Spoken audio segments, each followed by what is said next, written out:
Next, on this special edition of Currents News, a new era begins. Pope Francis naming Robert Brennan the 8th Bishop of the Diocese of Brooklyn. And a fond farewell to Brooklyn's retiring 7th Bishop, Nicholas DiMarzio, honored at the Catholic Charities Humanitarian Award dinner. We'll look back at his legacy of service to the faithful of the diocese and the entire Catholic Church. And how it all began, from a little boy playing with statues of saints to the seminary, the priesthood, and on to His Excellency, Bishop DiMarzio. We'll look back at his life and legacy. The news starts right now.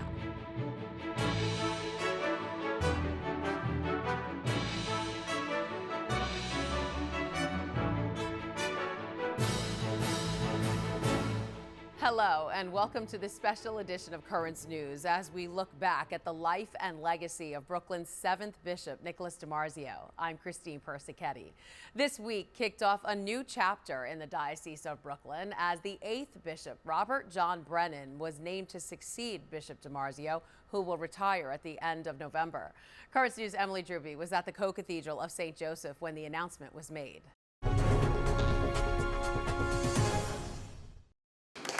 A loud applause as Brooklyn's current and next bishop shared the stage and an embrace. Bishop Robert Brennan just appointed the 8th bishop of the Diocese of Immigrants.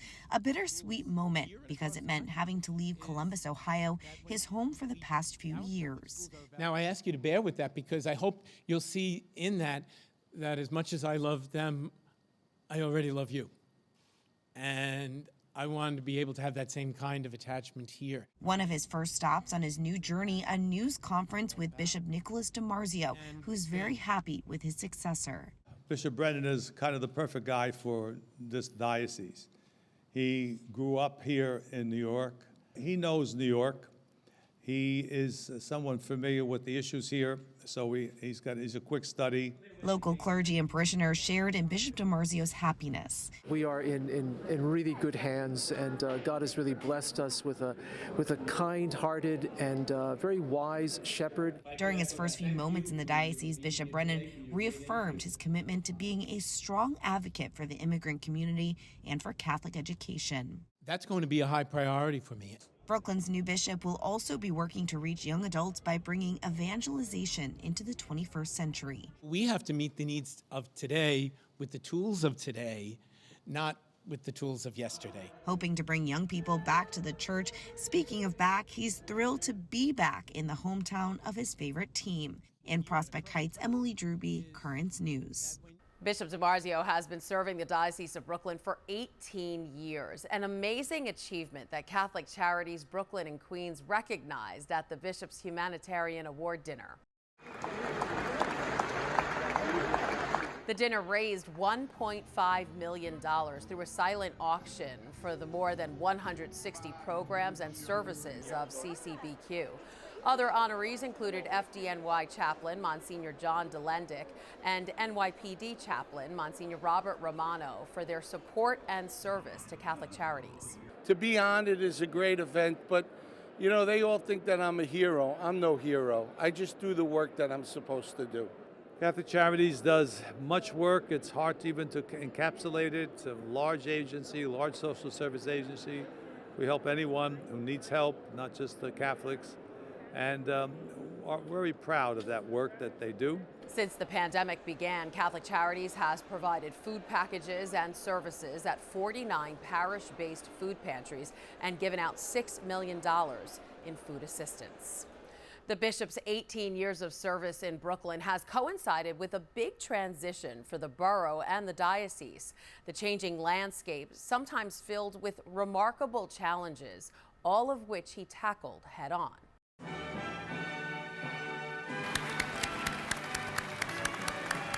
Joyous applause in 2003 as Bishop Nicholas DiMarzio is installed as the Diocese of Immigrants' newest leader. Welcome to New York, Bishop DiMarzio. Chosen to minister to the spiritual needs of 1.5 million Catholics in Brooklyn and Queens, many considered the former Bishop of Camden to be a perfect choice, not only because he is a native son of the tri-state area, but also because of his experience with migrant issues. In fact, his very first act as Bishop of Brooklyn was to speak at the Immigrant Workers' Freedom Rally at Flushing Meadows Park. Good morning. Ed Wilkinson, the tablet's editor emeritus, remembers his impact. Here he is, the bishop, holding a copy of the tablet. It was about immigration reform, and he wanted to go on the record right away that he was in favor of newcomers coming to our country. Many of them are Catholics. That's because Brooklyn is home to nearly 950,000 foreign-born residents, representing almost 200 countries. A rich landscape where Mass is celebrated in over 24 languages. The bishop saying he took to his new diocese like a duck to water. I'm paddling pretty fast. Ever since, Brooklyn's ever-changing demographics continue to inspire the church to adapt as new arrivals present unique challenges. Brooklyn is and always has been the gateway to the world. Bishop DiMarzio, I think, since he's been here, has witnessed an enormous influx of new immigrants, Chinese immigrants, Central Americans, and also these young nuns. Yes, nuns, but not the type you're thinking of. These are young people who may have been baptized, but now when they look at their life, they don't identify with any religious affiliation. And so the challenge is for this diocese is how to kind of break through a rugged individualism, but at the same time speak to those who are immigrants who are desperately in need of community. Welcome to In the Arena. My name is Monsignor KERWIN Harrington. Monsignor Harrington, the former vicar for communications, was tasked with reaching those communities with modern-day media tools and technology. But because the challenges facing the diocese are many, attention to areas like religious education, faith formation, and vocation building is also essential in helping the diocese thrive well into the future. It's more than just, a poster or asking guys to consider coming to the seminary. After years of decline, the number of men entering the seminary is on the rise, due in part to the bishop's decision to open a house of discernment, where men can consider becoming priests before they make a commitment. Something Bishop Kevin SWEENEY experienced firsthand as Brooklyn's one-time vocations director. I think we've seen under Bishop DiMarzio's leadership that when the support is given and the opportunities are there, that young people are open to at least considering the possibility of hearing and responding to the Lord's call. Present. Father Lenardi is one of those young people who considered and answered the call. He is fundamental for me, for my vocation. He gave me a great testimony of a great bishop, of a father that is taking care of a shepherd that is taking care of his sheep. But one challenge in particular has taken its toll: the difficult issue of clerical sexual abuse within the church. When Bishop DiMarzio came, first thing that he did is he called for outside reporting number. In other words, he did not want the church handling these claims. The other thing he did, which again was, I think, very, very important, is he met with the victims. When you listen to somebody's story, it changes you. I think for a very long time, victims were seen as adversaries. They were seen as people looking for money. He looked at them and saw them as somebody who was wounded by one of our brothers. As a church, we must repair the damage done. The weight of the crisis led to the creation of a yearly Mass of hope and healing. It's planned by survivors for survivors as a way to move beyond the pain and heal hearts. As the healing continues and the diocese evolves, the impact of Bishop DiMarzio's lifelong work will forever be felt, especially among the faithful that have made his time as Bishop of Brooklyn and Queens so worthwhile. Okay.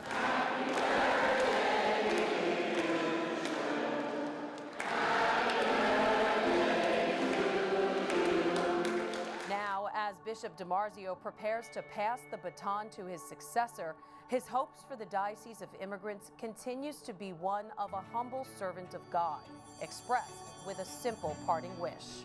Maybe to say that he was the people's bishop was a wonderful epitaph if I had to write one. So that would make me satisfied.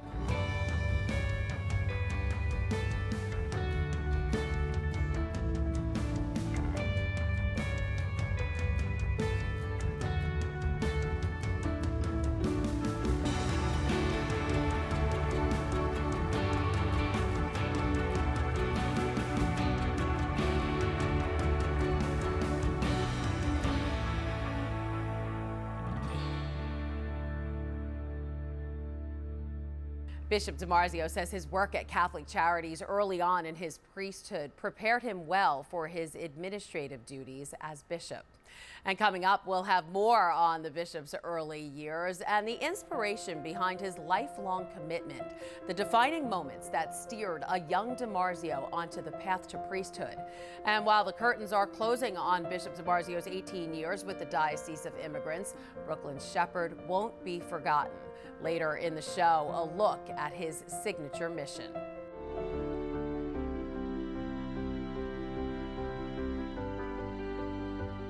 I think his legacy is going to be built around migration and his outreach to groups, but I think it's going to be bigger than that because of the way he handled the sex abuse crisis and the way he reached out to the community of those who were survivors and victimized and began a massive healing for them, that he reached out to them. That was something new, that's something different, that's not done in a lot of places.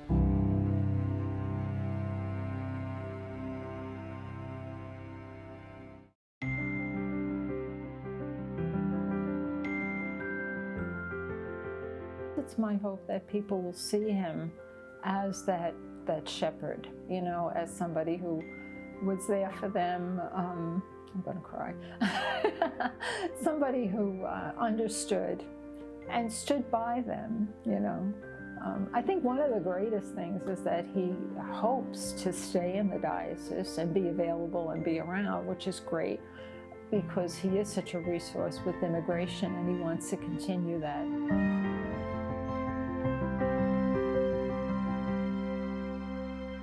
Welcome back to this special edition of Currents News as we look back on the moments that helped shape Bishop DiMarzio's path to the priesthood. A journey that began early, just across the river, in a close-knit family with strong ties to the church. Brooklyn's Bishop Nicholas DiMarzio grew up in Newark, New Jersey, right across the street from the Cathedral Basilica of the Sacred Heart, where his mother remembers that he was drawn to the church even as a young boy. When he was 5 years old, he loved to play with little statues of saints. So his grandmother emptied out a kitchen cupboard and there was a shelf and it was his altar and he would put the little statues there and he would pray. Every day he would open it up, fix the altars and pray. The oldest of 3 children, young Nicholas grew up in a modest home with his maternal grandparents, while his paternal grandparents lived close by. All of them immigrants from southern Italy who never forgot their deep Italian roots. One grandfather in particular made sure his grandson didn't forget either. He'd come home from work at night, he put me on his knee, and he taught me Italian, word at a time. For every word I said properly, I got 1 penny, put it in a jar, put it on the windowsill. The next night I had a test. Did I remember the word? If not, took the penny back. So it was a mercenary thing. We wanted to make sure that at least the first grandson spoke Italian. Just one of the many childhood memories that would inform the rest of his life, including one defining moment that helped steer him toward the priesthood, a pilgrimage to Lourdes when he was a Boy Scout. It was a life-changing experience, in the baths especially. I've been to Lourdes about 4 times since. I never will go back in the baths because that first experience was enough. Left to right, over the left. Easy. The pilgrimage to Lourdes would inspire a lifelong commitment to the Boy Scouts that continues to this day. Years later, when he entered the seminary, Father Mike Russo, an old neighborhood friend and fellow seminarian, who still calls the bishop Nick, says his leadership skills were evident early on.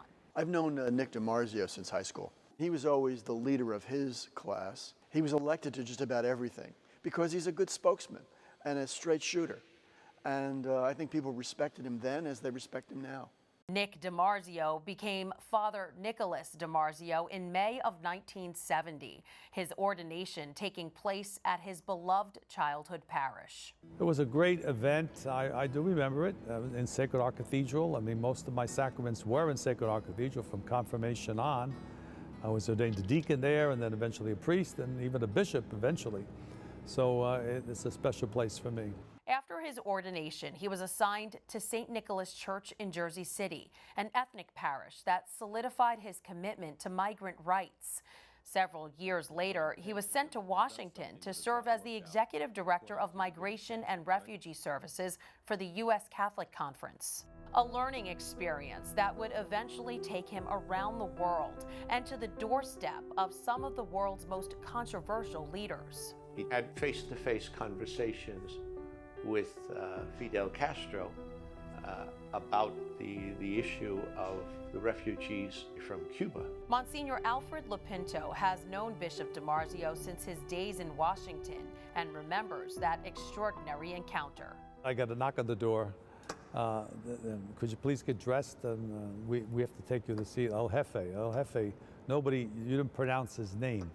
He never said Fidel, you said El Jefe. So that was one night. About 3 nights later, another knock on the door, went back again for another 3-hour harangue. Basically, he kept talking and talking. It was just me and him in a room. And basically, I just kept reiterating, we wanted to help these people, we want to take them. It's not the government, it's the church. So it was an interesting time, you know, to say, and we had to keep it low key, so I never advertised that I had been the one to get through there and whatnot, so we kept it quiet. But when I was ordained a bishop, 3 of the prisoners who I had helped get out came to my ordination and brought me a plaque with a little humor in it. It says, "To the man who helped us out." So that was a nice thing that they remembered. After his time in Washington, then Monsignor DiMarzio came back to his hometown of Newark as the director of Catholic Charities. In 1996, he was elevated to auxiliary bishop, and 3 years later to an even higher calling as the 6th Bishop of Camden. Camden was, you know, a joyful place, about 400,000 Catholics, but and about, I guess, 120 parishes. So it was spread out. It was very diverse. You got a good experience there. Bishop DiMarzio spent almost 5 years as the Bishop of Camden before answering the call once again, this time to lead the faithful in one of the most diverse places on earth. You get a call and say, the Holy Father wants you to go to Brooklyn, New York as bishop. I said, thank you. That's it. You say, aye, aye, sir. You don't argue the case. You go. And he did go to a uniquely urban landscape to minister to the needs of 1.5 million Catholics, advocating for the rights of the marginalized. Give us a kind heart for the needy and for the strangers. The newcomer to a new land, in no better place to call home than in the Diocese of Immigrants.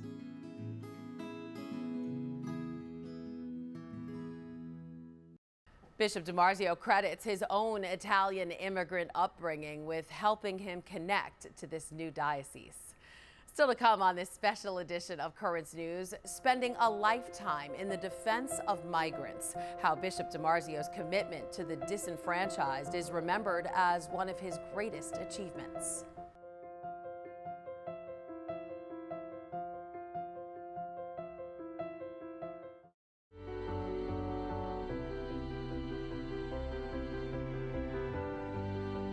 His love and compassion for the poor, for the downtrodden, for the forgotten, and for those who didn't feel as if they were welcomed here in the church. I think his legacy will be that he's always tried his very best to bring them back to experience God's love and mercy.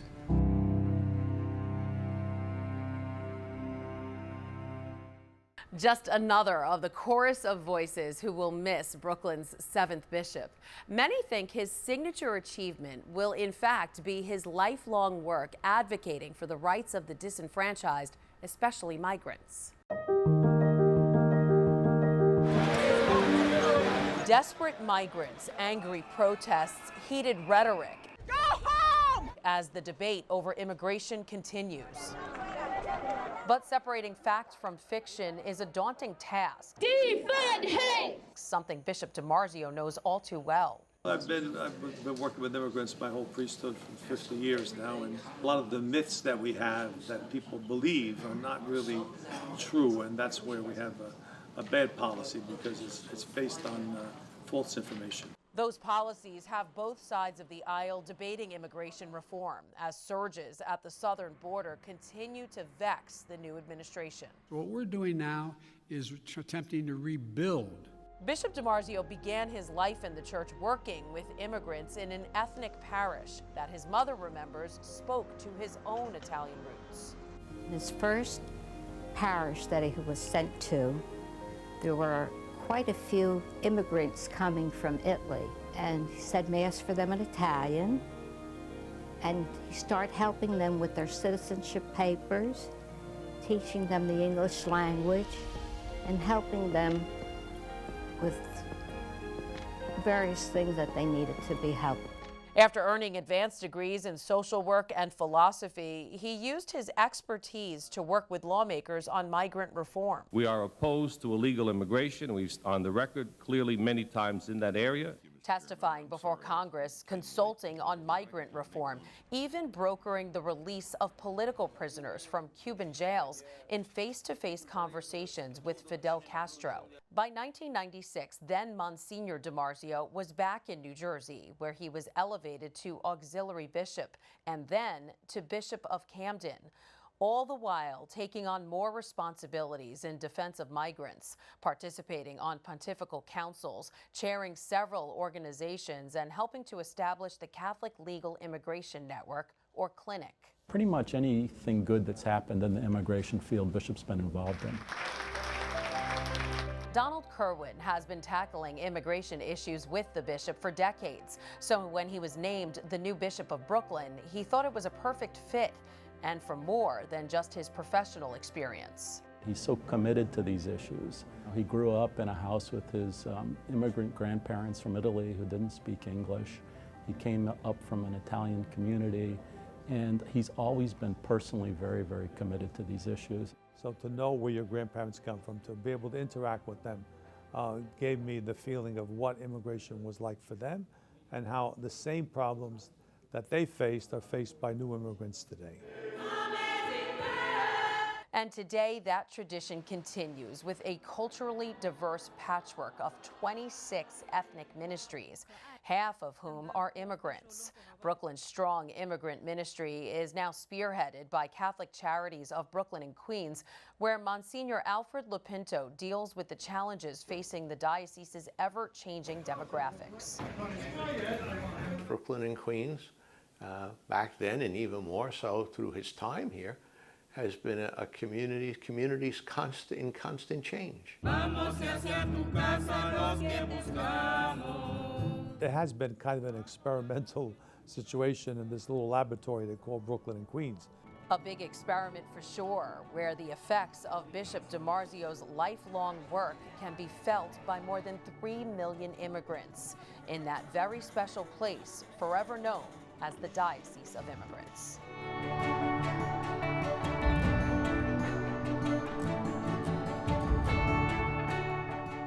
After he officially retires, Bishop DiMarzio plans to stay in the Diocese of Immigrants to continue his lifelong work on migrant issues.